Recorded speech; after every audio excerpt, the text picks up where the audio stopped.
여러분 안녕하십니까. 더불어민주당 이재명 대표가 압도적인 득표율로 연임에 성공했습니다. 민주당 계열 정당에서 당대표가 연임한 건 김대중 전 대통령 이후 24년 만입니다. 최고위원으로는 김민석 의원 등 5명이 선출됐고 초반 돌풍을 일으켰던 정봉주 후보는 이른바 명파리 발언 여파로 탈락했습니다. 먼저 정상빈 기자가 선거 결과 전해드립니다. 더불어민주당의 당대표는 기호 3번 이재명 후보가 당선되었음을 선포합니다.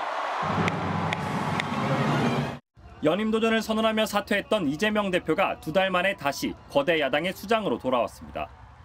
함께 사는 세상을 향해 힘차게 나아가겠습니다. 언제나 국민 곁에, 당원 동지 곁에 함께 하겠습니다. 종합득표율 85.40%, 당원과 대의원 투표, 국민 여론조사에서 모두 과반을 훌쩍 넘긴 압도적 득표율을 기록하며 당선을 확정지었습니다. 이재명 1극 체제를 비판하며 대항마를 자처한 김두관 전 경남지사는 12.12%에 그쳐 어대명 판세를 흔들지 못했습니다.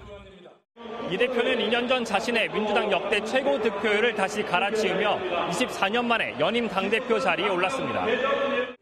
이재명 대표는 취임 일성으로 민생을 강조했습니다. 우리는 이제 각자의 자리에서 국민의 삶을 확실하게 책임지는 더 유능한 민생 정당이 될 것입니다. 윤석열 대통령을 향해서는 지난 회담에서 성과를 내지 못해 아쉬웠다며 영수회담을 제안했고 국민의힘 한동훈 대표에게는 최상병 특검법에 대해 허심탄회하게 논의하자고 말했습니다. 혼전을 거듭한 최고위원 경선에서는 이 대표가 유튜브 방송 등을 통해 힘을 실어준 김민석 의원이 1위를 차지해 수석 최고위원 자리에 올랐습니다. 이어 전현희, 한준호, 김병주, 이현주 의원이 2위부터 5위까지 차지하며 강성, 친명 성향의 2기 이재명 신임 지도부가 구성됐습니다. 경선 초반 돌풍을 일으키며 1위를 기록했던 정봉주 후보는 이 대표가 대통령이 되면 안 된다고 말한 발언이 공개된 뒤 당선권 바뀐 6위로 추락했고 전현희 후보는 김건희 여사를 살인자로 지칭한 발언으로 논란이 인 뒤 막판 뒷심을 발휘하며 최종 2위로 뛰어올랐습니다. 민주당 신임 지도부는 내일 국립현충원 참배를 시작으로 당 최고위원 회의 등 공식 일정에 나설 예정입니다. MBC 뉴스 정상빈입니다. 이재명 대표가 확고한 당 장악력을 보여주며 연임에 성공했지만 눈앞에 놓인 과제가 녹록지 않습니다. 먼저 경선 과정에서 드러난 당내 1극 체제 비판을 넘어야 하고 최상병 특검법과 민생법안 처리의 성과도 내야 할 텐데요. 차기 대권 가도에 영향을 줄 2기 이재명 후의 과제는 무엇인지 나세훈 기자가 짚어보겠습니다. 이재명 대표는 압도적인 표차의 승리와 함께 최고위원 전원을 친이재명계로 구성하는 데 성공했습니다. 2년 전 1기 이재명 지도부 출범 때보다 당 장악력이 한층 강화된 겁니다. 민주당의 힘으로 멈춰선 성장을 회복시키고 새로운 기회를 만들어 다시 꿈꿀 수 있는 나라, 다시 뛰는 대한민국 꼭 만들겠습니다. 하지만 논란도 더욱 커졌습니다. 당내 토론이 사라지고 다양성이 실종됐다는 비판. 경선 과정에선 이재명 대표와의 친분을 앞세운 당내 일각의 이재명 파리 논란까지 불거졌습니다. 이재명 대표를 팔아 권력 실세 놀이를 하고 있는 이재명 파리 무리들, 경쟁 상대를 적으로 규정하고 당을 분열시켜 왔습니다. 이재명 대표의 첫 번째 과제는 1극 체제란 비판을 극복하는 겁니다.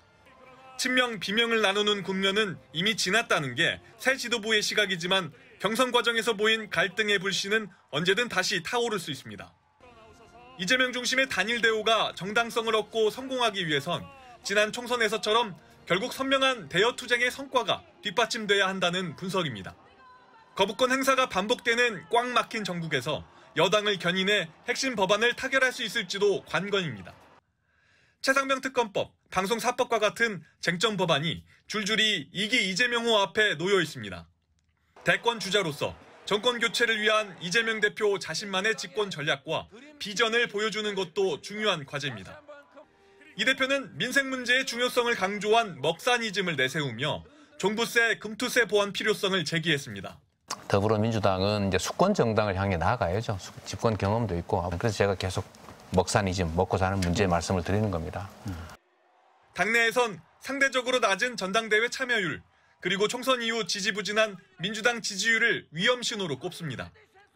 선명한 대여 투쟁과 정권 교체를 위한 중도 확장이란 상반된 과제를 어떻게 조율해내느냐에 따라 이재명 연임의 성패가 판가름 날 것으로 전망됩니다.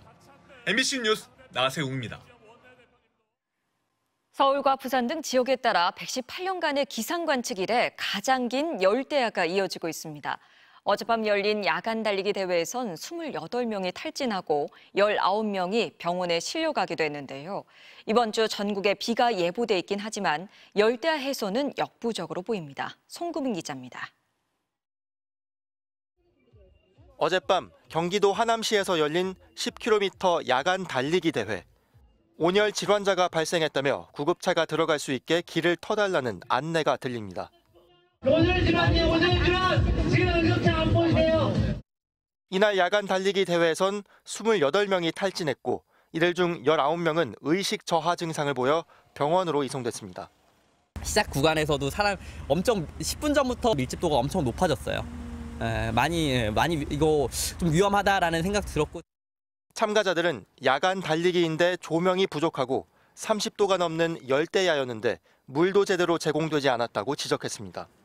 급수가 한 2.5km마다 이제 설치되었다고 하는데 사람들이 너무 많이 몰리니까 물도 부족하고 쓰러진 사람들도 많고. 이날 대회 참가자는 경찰 추산 9,000명. 소방당국은 다수의 환자 발생을 우려해 한때 대응 1단계를 발령했고 대회는 예정보다 일찍 종료됐습니다. 대회 홈페이지엔 위험했다, 환불해달라는 글이 하루 만에 100여 건 넘게 올라왔지만 주최 측과 주관사는 아직 공식 입장을 내놓지 않고 있습니다. 이달 들어 열대야는 전국 대부분 지역에서 이어지고 있습니다. 올해 전국 열대야 일수는 오늘까지 15.9일로 밤사이 최저 기온에 따라 관측 이래 여름밤이 가장 더웠던 지난 1994년에 16.8일을 당장 넘어설 수도 있습니다. 기상청은 내일과 모레 제주와 남부지방을 중심으로 오는 21일부터 23일은 전국적으로 많은 비가 올 것으로 예보했습니다.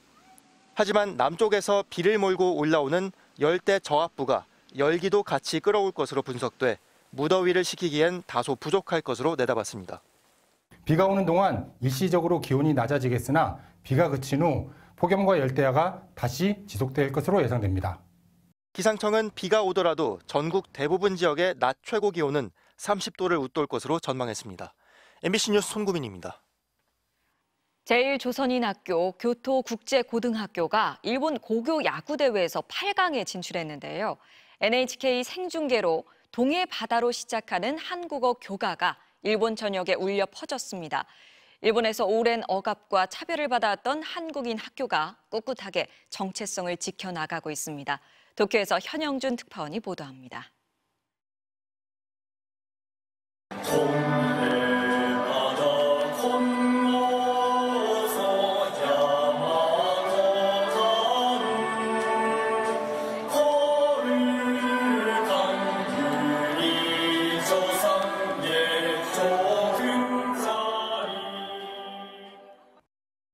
조선인 차별과 억압의 상징인 교토국제고가 일본 고교 야구대회 고시엔에서 3년 만에 8강에 진출하면서 한국어 교가가 NHK 방송을 타고 일본 전역에 울려 퍼졌습니다. 교토국제고는 강타자가 즐비한 서일본 단대부고에 한 점도 내주지 않으며 4대0 완승을 거뒀습니다.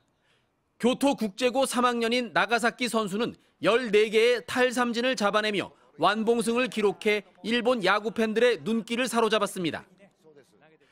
外の変化球見逃し三振さえ渡る中崎のコントロール 타선이 막힌 서일본 단대부고는 패배를 인정하며 정중한 자세로 교토국제고의 교가를 경청했습니다.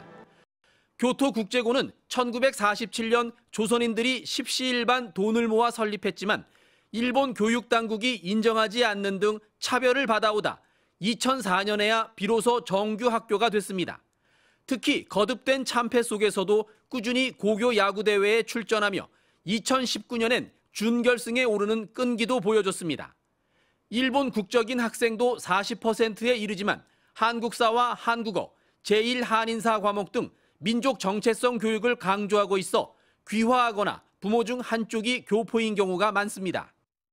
교토국제고는 내일 강팀 지벤가쿠엔과 4강 진출을 놓고 승부를 펼칠 예정인데요.